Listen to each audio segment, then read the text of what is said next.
আমরা 3 বোন। তো বড় বোন মারা গেছে বেবি হতে যায়। তার বাচ্চাকে আমরা রাখছি, রেখে তাকে মানুষ করতেছিলাম মানে ছোটবেলা থেকে। এখনো আছে সে আমাদের কাছে।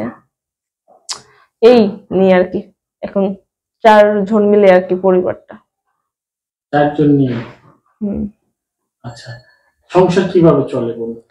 এখন আপাতত সংসার চলার মতো মানে কোনো অবস্থায় নেই, যেটা বলার বাহিরে। কারণ মনে করেন রুম ভাড়া আটকে গেছে, চলতে পারতেছি না, যেহেতু ঢাকায় থাকি এখন। আবার মাঝে মাঝে মনে হয় যে বাড়িতে অনেকটাই ভালো ছিলাম, কেন ঢাকায় আসলাম, কি জন্য আসলাম, এটাকে নিজেকে নিজে মানে প্রশ্ন করি। ঠিক আছে, কিন্তু শেষকালে কি হয় যে কোনো প্রশ্নের জবাব খুঁজে পায় না, যে এটা তো নিজেদের দোষ। সম্মানিত দর্শক, আসসালামু আলাইকুম। দেশ এবং দেশের বাইরে যারা এই মুহূর্তে দেখছেন, জীবনের গল্পে সবাইকে স্বাগত জানাচ্ছি। আমাদের ক্যামেরার সামনে বসে আছে এক বোন, আমরা জানবো তার জীবনের কিছু কথা। চলুন আমরা কথা বলি। আসসালামু আলাইকুম। ওয়ালাইকুম আসসালাম। কেমন আছেন? আলহামদুলিল্লাহ, ভালো। ভালো আছেন? আচ্ছা, মন খারাপ? হ্যাঁ, মন খারাপ। কেন?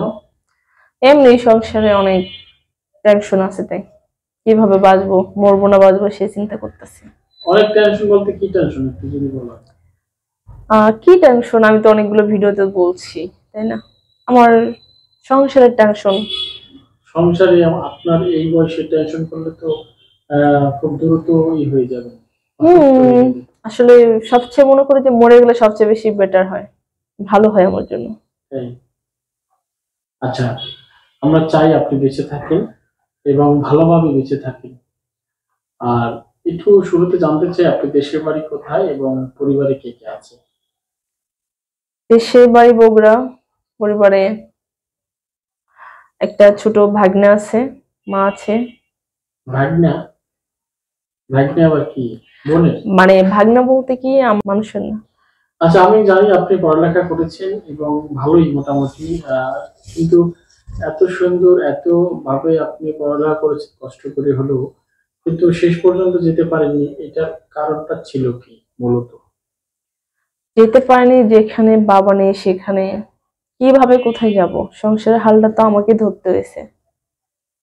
যেহেতু অল্প বয়সে সংসারের হালটা নিয়েছি, এই জন্য এগুলো ভাবি না লেখাপড়ার কথা। এখন এখন কিভাবে বাঁচবো সেই চিন্তা করতে হবে।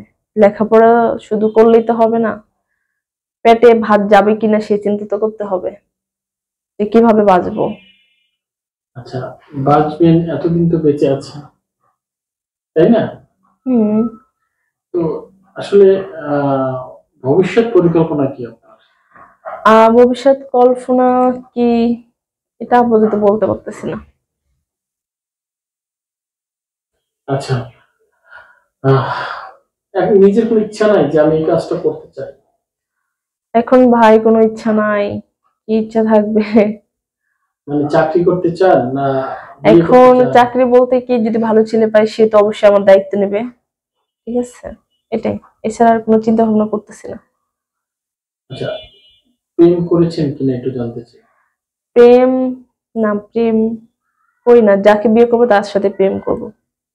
এদিকে তাকে কথা বলেন, কারণ আপনি তো মন খারাপ মনে হচ্ছে, আপনি অন্য চিন্তা করছেন, তাহলে তো আপনার কথা কেউ বুঝতে পারবে না। অবশ্যই বুঝতে পারবে, যে ভালোবাসবে মন থেকে অবশ্যই সে বুঝতে পারবে। কথায় আছে না, যদি মন থাকে সবই হয়, ঠিক আছে। আমরা কি করে বুঝবো যে আপনি ভালো আছেন?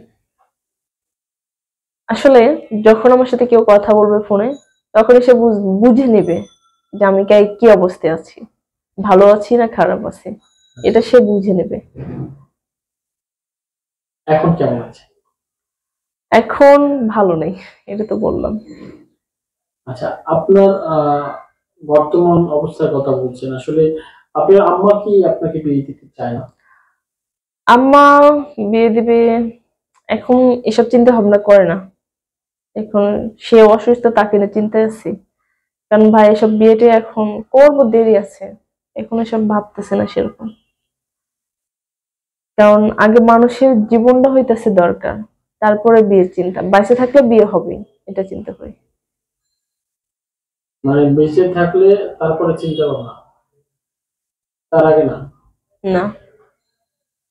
আচ্ছা, যদি এই প্রোগ্রাম দেখে কেউ প্রেমের প্রস্তাব বা বিয়ের প্রস্তাব দেয়, আসলে কিভাবে দিবে? কিভাবে দিবে? সে আমার সাথে ফোনে কথা বলবে, ফোনে কথা বলে দিবে। কিভাবে দিবে? আচ্ছা, কেমন বয়সের চান? বয়স যেরকম হোক সমস্যা নাই, বয়সটা 80 বছর? 80 কে 100 সমস্যা নেই। মিন হইতেছে কি, সে আমাকে ঠিকভাবে আমার মানে সংসারটা দেখতেছে কিনা, আমাকে ঠিকভাবে খাওয়ান খোরাক দিতেছে কিনা, আমার পাশে দাঁড়াইছে কিনা, এটা দেখতে হবে। বয়সটা তো কিছু হবে না। আজকাল বয়স দেখি অনেকের বয়স আছে, বউকে ঠিকভাবে ভাত কাপড় দিতে পারে না। তাহলে সব বয়সের দরকার আছে কোনো? বয়সটা মানুষের কোনো সমস্যা নেই। মিন হইতেছে যে সে কিভাবে একটা মানুষকে সুখে রাখবে, এটা দেখবে একটা মেয়ে। মেয়েরা চায় কি, কিভাবে ইলাসিতা বিলাসিতা করবে, এই চিন্তায় থাকে সবসময়। ঠিক আছে, কারণ বয়সটা তো কোনো ব্যাপার না। মেয়েরা কি চায়?